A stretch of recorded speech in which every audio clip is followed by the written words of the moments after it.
Okay, I'll start with as a student around 70s. When did your interest in Sanskrit start and how? Well, actually, I was a classicist. Okay. I was a kind of insurgent classicist in the late 60s, and Sanskrit was an extension of my interest in a kind of critical appropriation of the classical past. So it was a natural progression for me. I wish it were the case that Saraswati had visited me in my dreams one night and invited me to be her lover, but that did not happen. I studied Greek and Latin at Harvard and took Sanskrit as part of my interest in classical antiquity. Saraswati's lover is a really strange image. It's just something that one doesn't associate with her. So Well, that's a nice. true. That's true. Yeah, You could not associate. so that's scandalous. I mean, normally, that's pretty scandalous. Yeah. Normally, you would think of yourself as Saraswateyas, the sons of Saraswati. Yeah. She was always the maiden goddess in That's true. yeah. So, okay, why did you, after the initial burst of interest that you had in Sanskrit, and you say you were a classicist, why did you continue to explore Sanskrit?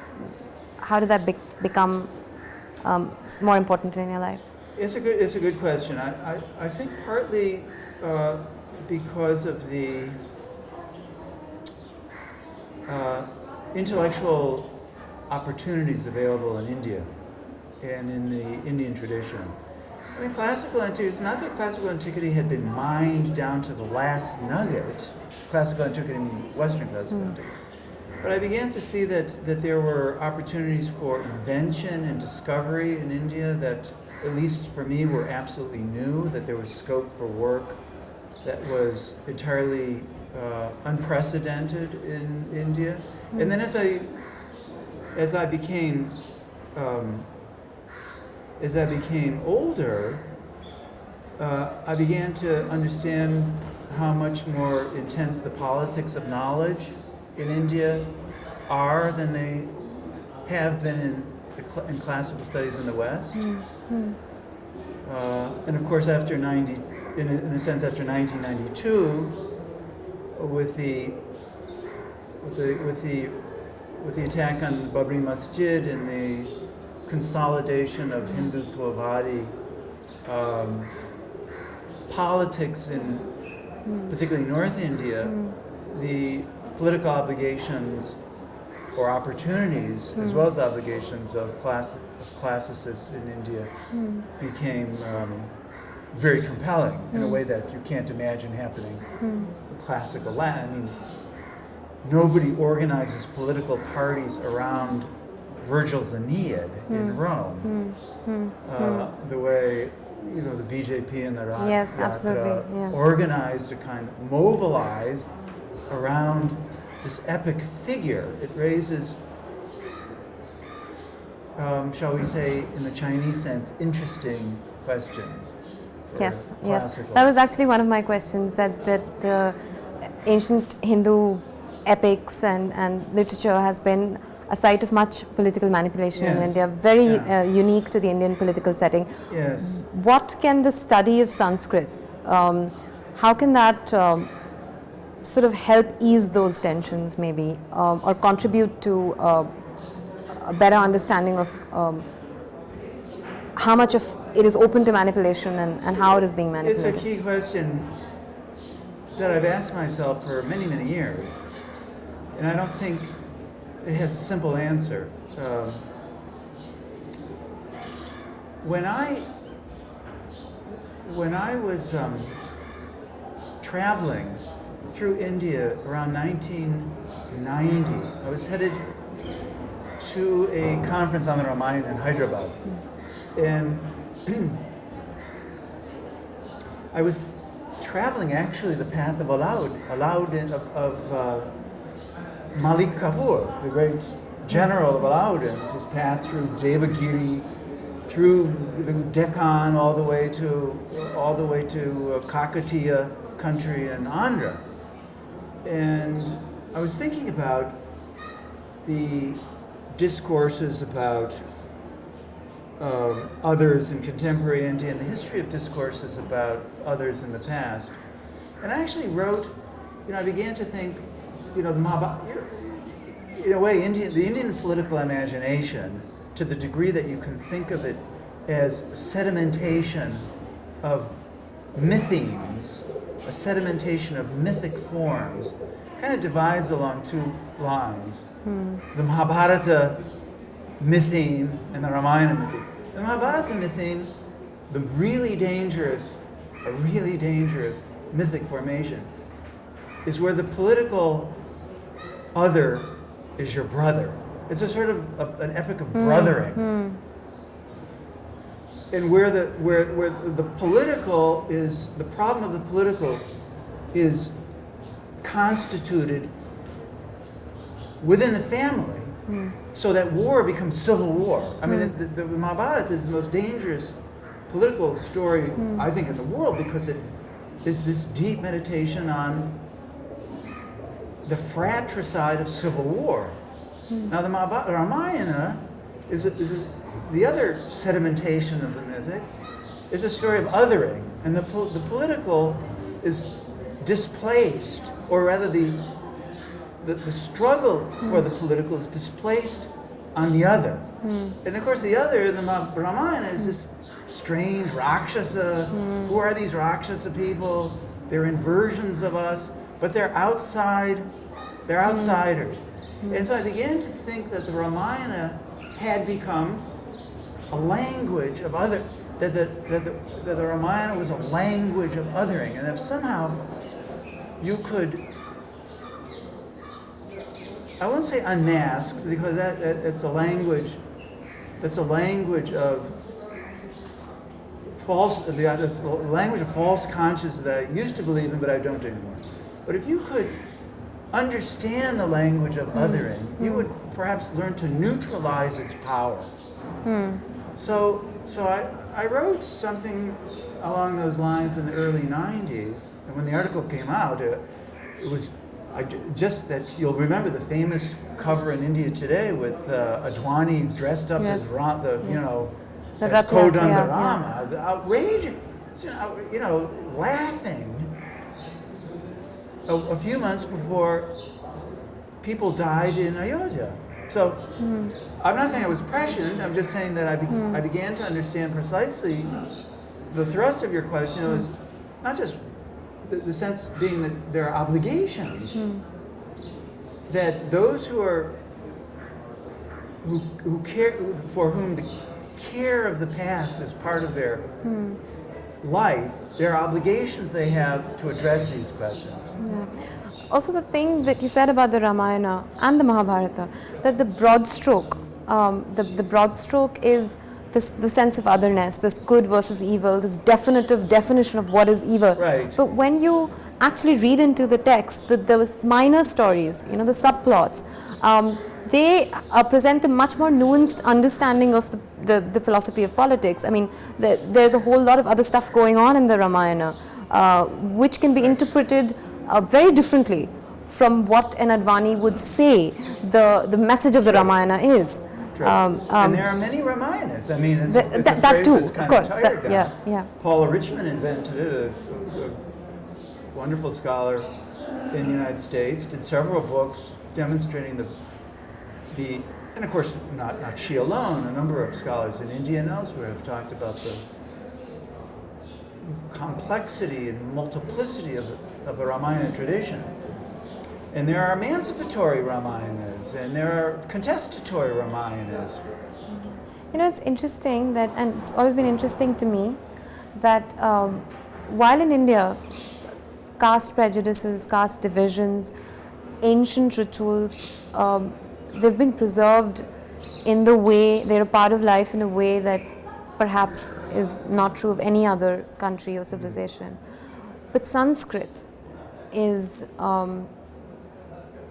sort of endangered. That's no longer a part of our lives. Yes. Do you see the danger in that? one is following a whole set of instructions from a very ancient past, laid down in a language that we no longer understand or speak or even read. Is that You ask good questions. I think the one perspective, good questions because they're complicated questions. I mean, from one perspective, contemporary Hindus are situated over against Sanskrit the way Jews are situated over against Hebrew, or until recent reforms, Catholics situated over against Latin, or Russians over against Old Church Slavonic. I mean, there are certain kinds of rituals and practices and rites that are embodied in mysterious languages, part of whose aura derives from the mystery of these languages, and whose intelligibility is not necessarily consequential for these rituals and practices and rites.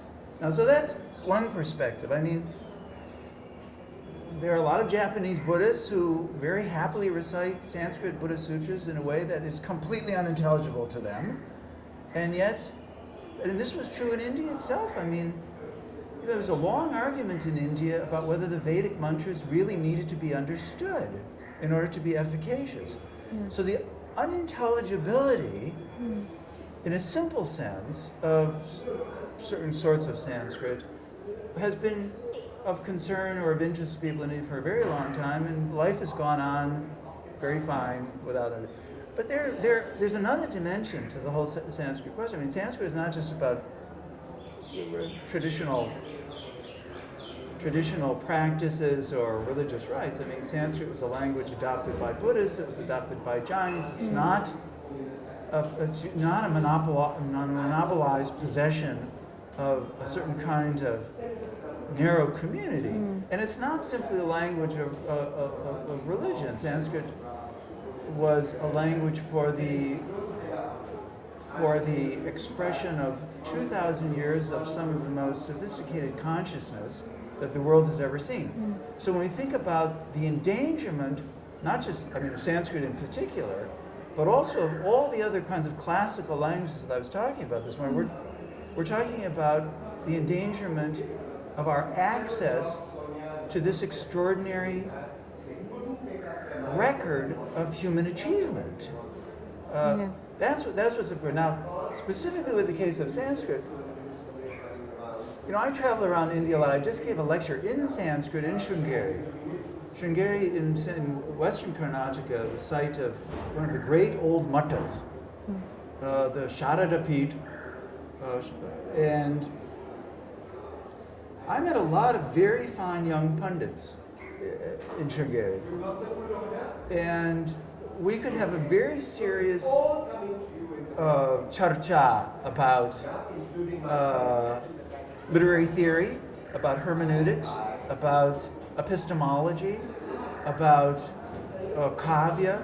I mean, it was very engaged and lively. And you can have that discussion here in Jaipur. You could have that discussion in Kanchi. You could have it in Varanasi. You could have it in Pune. I mean, India is studded with places where there are people doing serious kinds of Sanskrit work. My concern about Sanskrit is really twofold. Ensuring that the enemies of history, that the anti-historians, that the people who want to pervert Sanskrit and turn it into something it never was, not be permitted to do that. But secondly, that Sanskrit recover its traditions of creativity and of intellectual innovation. I mean, Sanskrit for 2,000 years it was about invention. It was about paksha and pratipaksha. It was about intellectual struggle. It was about Amartya's argumentative Indians. It was about new poetry. As Kalidasa said, Puranam ityeva na sadhu sarvam. Not everything that is good just because it's old. Yes. So, how do you? I'm not saying that Sanskrit should be. You know, this whole spoken Sanskrit movement fills me with a kind of nausea. I mean, the point is not to be able to go out in the streets of Bangalore and order a cup of chai in Sanskrit. The point is to establish serious, philologically grounded, historically sensitive, theoretically self-aware, reflexive scholarship on Sanskrit to make it into an instrument of the creative preservation of the past and the creative critique of the past. I mean, I'll just say one more word about it. I have, Benjamin's very famous line about every document of civilization is at the same time a document of barbarism. One wants to be able to care for the past in a loving way that recovers traditions that India needs and wants, that are emancipatory, egalitarian, hopeful, inspiring, empowering. There are also aspects of any tradition that are toxic with forms of social oppression and social domination. And the capacity to critique and overcome the toxins of the past has got to be part of the project of a future Sanskrit.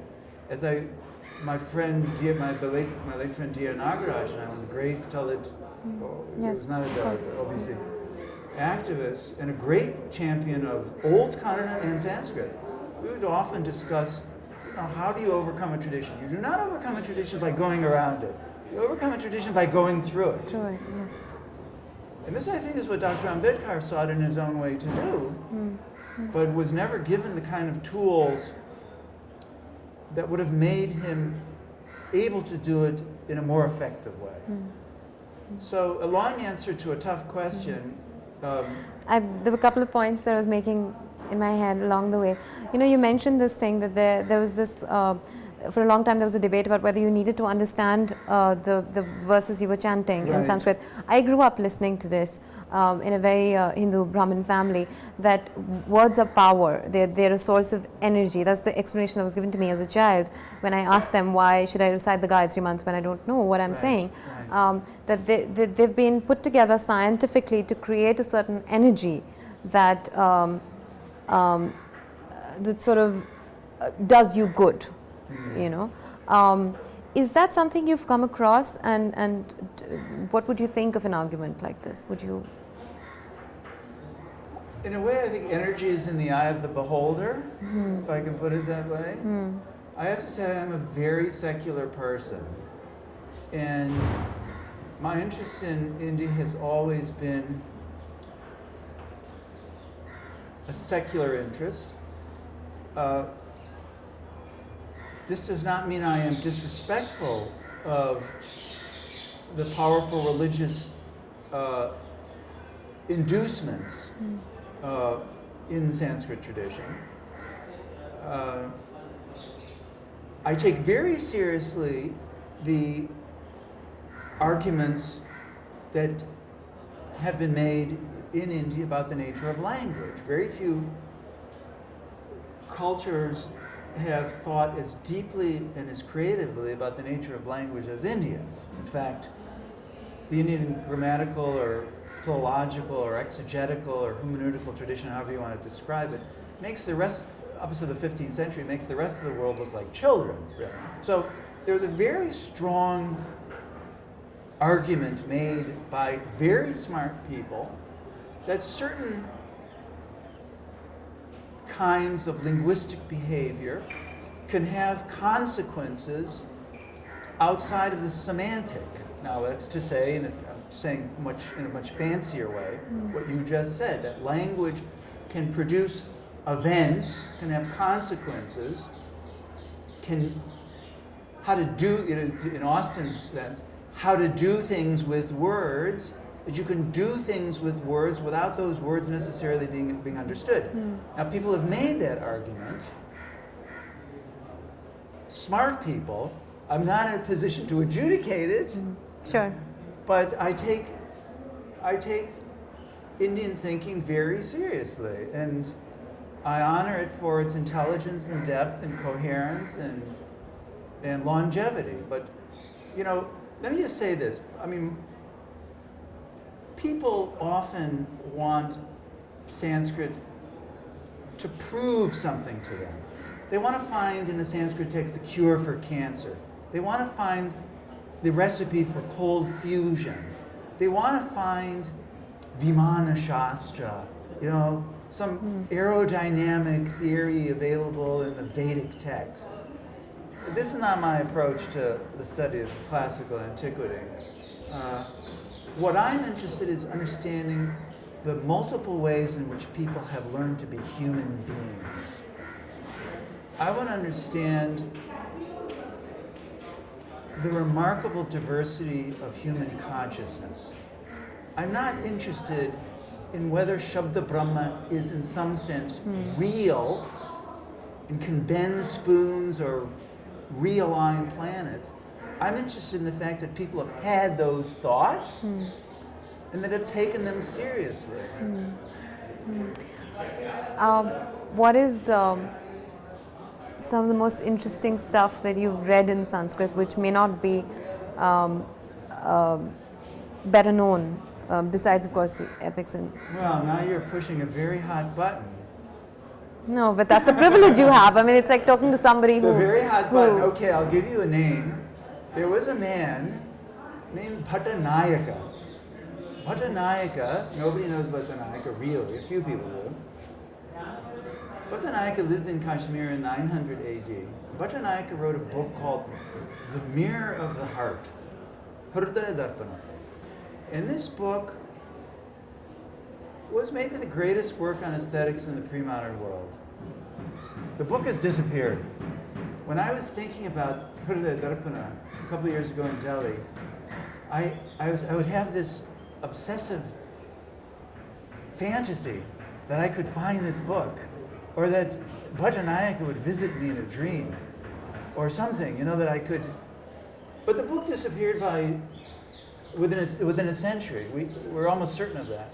But why is this guy important? Well, it's a long story why he's important, but the short version is that for the first time in Indian history, he really tried to understand what does it mean to be affected by a piece of literature. What happens to you? What happens to you when you read a novel? Of course, he didn't use the word novel. But you could transfer this to contemporary media. What happens when you sit down and watch a movie? What is the actual psychological? But he had a bigger argument, a very hugely sophisticated argument about what happens when you enter in. Let's put it this way: what is the reality of the fictive? How do real things happen through unreal means? Or what is the reality of that irreality of the literary text? This is what Bhattanayaka really wanted to understand. And what's left, we have the merest dust of this book. We have 12 verses, 3 prose passages, all of this material transmitted by his enemies. It was very difficult to infer the full beauty of the theory. But if there were one book, well, there are 2 books. But if one of the 2 books, if I could have from ancient India, if it could be given to me recovered from the past, it would be The Mirror of the Heart by Bhattanayaka. And what's the other book? Well, there was a very famous Buddhist philosopher. His name was Dharmakirti. Lived in the 7th century. Some people think he was maybe the greatest philosopher. He's certainly the deepest logician. But you see, the interesting thing about India, unlike Europe, where Plato made the big distinction between logos and mythos. You had your philosophers who could really see the truth, and then you had your poets who lived in a world of shadows. Sure. And they didn't know what they were doing. They saw the world obscurely. In India, this is one of the great achievements of Indian civilization. The great philosophers were also the great poets. And Dharmakirti wrote poetry. And even mythology was always, in a sense, a tool to understand truth and reality, Yes, which sure. could not be In in another which, idiom, yes, the truth yes. of the truth of the mythic. Yes, But yes. Dharmakirti's poetry, we only have 2 or 3, maybe a few more, but virtually all of it has disappeared. And I would love to have the complete poetical works of Dharmakirti.